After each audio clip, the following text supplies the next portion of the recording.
So I will proceed with a question regarding um, graph. Let's say I have a graph here. There are so many graphs that we can be looking at. Let's say I have this graph. I'm going to use this graph as an example. Now, they can ask you questions, several questions to modify graphs, to fill in and others. Now, the complex ones, what I would advise you, I'm giving just a trick when you're dealing with graphs. Whenever you click on a graph, whenever you are dealing with graph, and then you click on the graph, it's going to give you the chart design and layout and the chart format. In most cases, depending on the office type that you are using. So let's say you go to the format, you will see it shows like a word art style.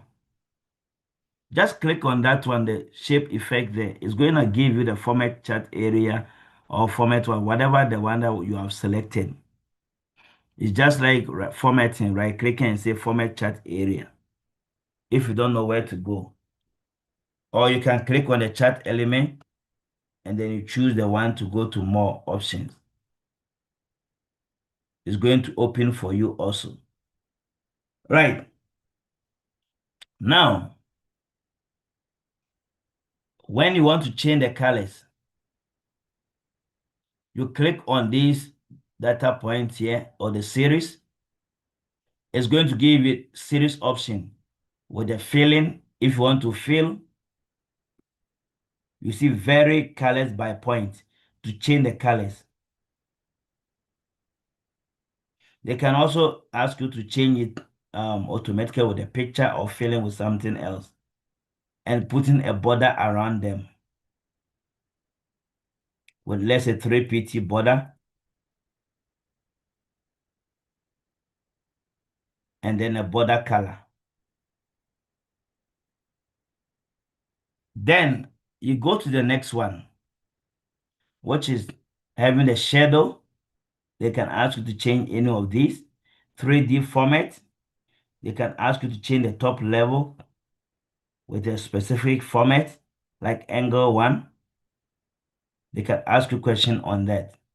Then when you go to the same series option, there's one that says the one that gives the plot area and other things. The gap,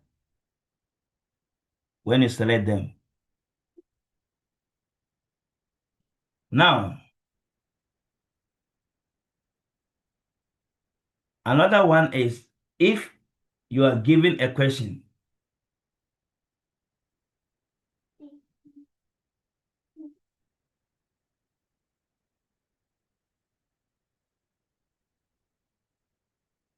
Another point is if, let's say, they ask you to move this like junior, senior, and other points here, which we call it the axis. So format the axis. Now we have the axis option with the alignment. Or let's start with here, the filling of the axis. They can ask you to change something there. Then also the effect, then the size, which is the alignment. That is where they can ask you to change the position, whether in the middle, and the text direction, whether you want to change it to be like this. So sometimes you can get a screenshot and then you will see it this way, then the question will tell you to modify it. They got it from the format axis under the size and properties with the alignment, then they rotated it up. Then there's also another option, which is the axis option. That is where when you go there, they can say categorize in reverse order. You see here, the senior is first, followed by junior and then novice. So whenever you do, obviously to start like this. But now they can change it in such a way that the novice will be the first one. This is how they did it. They went to exit options under the exit option, you will see here that says categorize or categories in reverse order. Categories in reverse order to change their position. Then again, they can also give you question about the intervals and then the labels. So the label position is here. They can tell you to put the label position to be on top. It's still under this one. The labels, the label position to be high so that to be on top. So you watch out for those kind of things. And then they can also let you modify the format axis, the X axis. So that one was the X axis. Then the Y axis also you can modify them to change the text direction.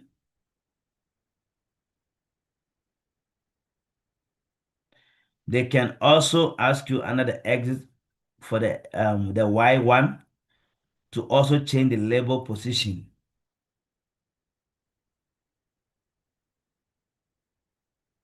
Now look at how the label position, when I choose to be high, it goes the other way round, or low or next.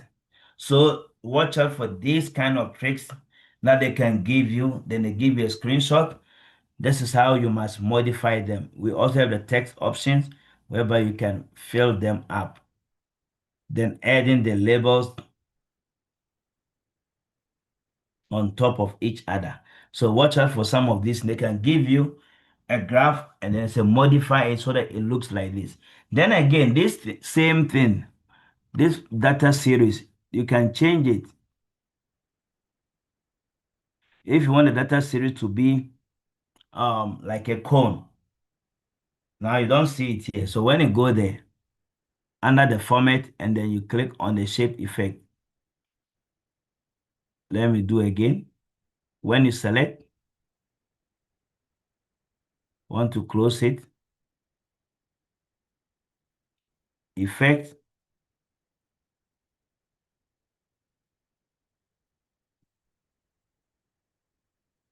this one gives only the gaps. They can ask you to change it to a format data series.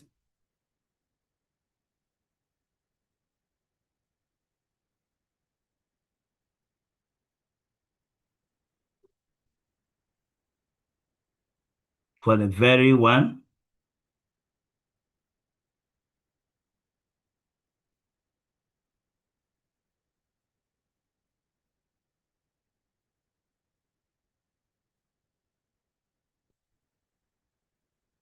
wait, when I click on it, format, this one, the word art style has been restricted. But normally when you go there, it should give you the option of changing them, but this one has been restricted. Right. So basically, this is what I wanted you to know. Again, they can also ask you to change these values in terms of the intervals. They can ask you to change all this to be checking the options. Now here the display unit, you can see here it starts from 0 10, so maybe hundreds or thousands. When they have a bigger value, they can ask you to change them also. Right. So watch out for these kind of tricks whenever you see a question of that nature with a screenshot.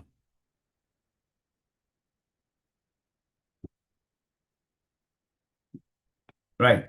So I'll end the lesson here if there's no question.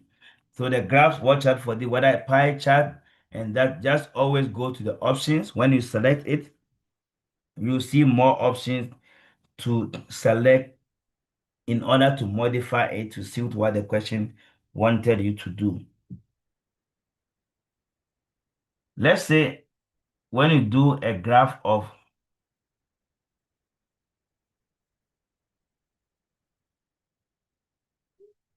let's say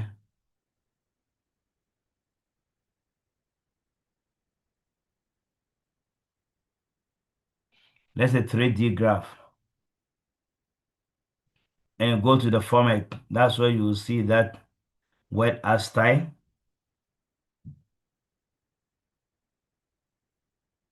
When it is 3D, you can now choose it as a cone, different dimension.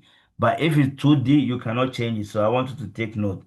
You can only change it to cylinder, partial, pyramid, and then full cone only when it is 3D. But if it is two-dimension like this, you cannot change it to um, cone or any of these. So take note. So if the question gives you a screenshot and it is a cone or pyramid, that means that they chose a three-dimensional column graph, not a two-dimensional one. So take note so that you don't confuse between these two. Right. If there's no question, I'll end the lesson here.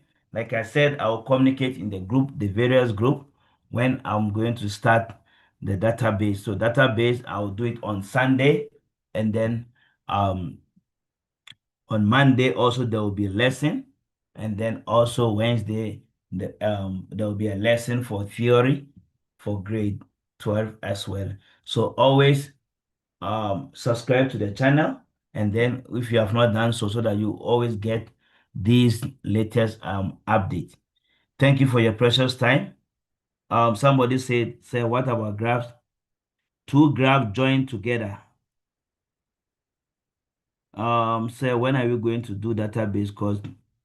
Writing on Tuesday. Okay, yes, I said database will be Sunday. What about two graphs joined together? Okay, let's take a look at that. Um, let's say that's the combo graph. Let's say we have the categories, the number, and then we also have another option here, which is the um let me say age with some values here. Senior is 45, 38. Let's say we have two different combo graph. Combo graph simply means you are joining two graphs together. So here you have one graph, and then this is the second one for the age. So when we select this and we are drawing a graph, you can go to more graph, or when you choose like this nature, you can choose column graph, or you can go to, yeah, this one. Then you can change the chart type. When you go to change chart type, you are going to see combo. You are going to see combo graph. Now, when you choose combo graph, the question will tell you which one should be the line graph. Like here, they are all column graphs. So sometimes they can combine a column graph with a line graph. So let's say I want the age to be the line, which is the clustered one, line with markers. And then this is a column. Then I want it to have a secondary axis, its own axis on the other side. Then, okay. So you can see two graphs put together, combined together. Now, this color is for the age. This color is for, what do you call it? The number. Now, we can change each of them. You can right click and change the format axis differently. Let's say changing this one to hundreds and this one with different units. So that's how we do combo graph. You select two or more together, and it can be line chart together with another graph, putting them together as well. Right. So that is all about the combo graph.